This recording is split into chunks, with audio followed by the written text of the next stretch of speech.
Good afternoon, ma'am. I'm Chairine Misaripada, second year student of Central Mindanao University, taking up the Bachelor of Science in Business Administration, major in Financial Management. So thank you for taking up this time to be with us today.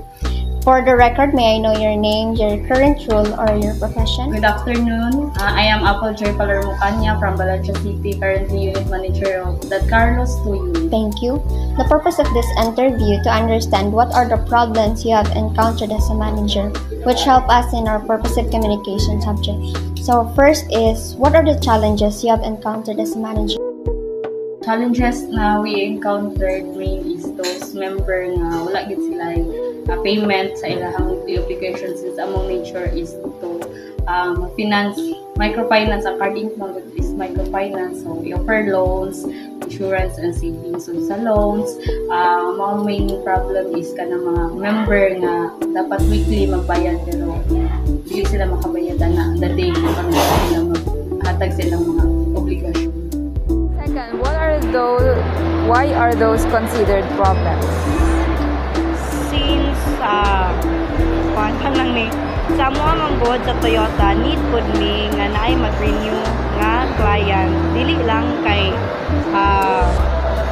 rangal lang yun nga naay record sa kuan sa mga insurance ana mas gina-encourage ko na mga client nga kailangan gyud pod mag-insure dilang sakyanan ya para pod parang po na silang safety o para po sa ilahang ikabubuti ana bitaw. Tapos mag-consider na mo ning a problem since naman po good may quota o kuan kana nga dapat hindi siya dapat naman may quota for renewal business kay since mostly gid pud nga ginakuha sa mga client is financing, required yun po silang mag-renew. That's why gitagaan po may quota. Kaya kung dili po mag-renew ang client, mapan sila, maka-penalty po sila. So, para yun po sila. After experiencing those problems, what lessons you have learned? Sa base sa akong learning, sa akong learning is dili ka kinahanglan appreciate. Sakto lang yung client nga madugay gid siya o kuan sa yang loan niya ana dili ka ingon nga magdali kay kuan man kinahanglan to is correct kita lang ang imong detail nga himo sa report nimo. So thank you, sir. What are the challenges you've encountered as financial analyst?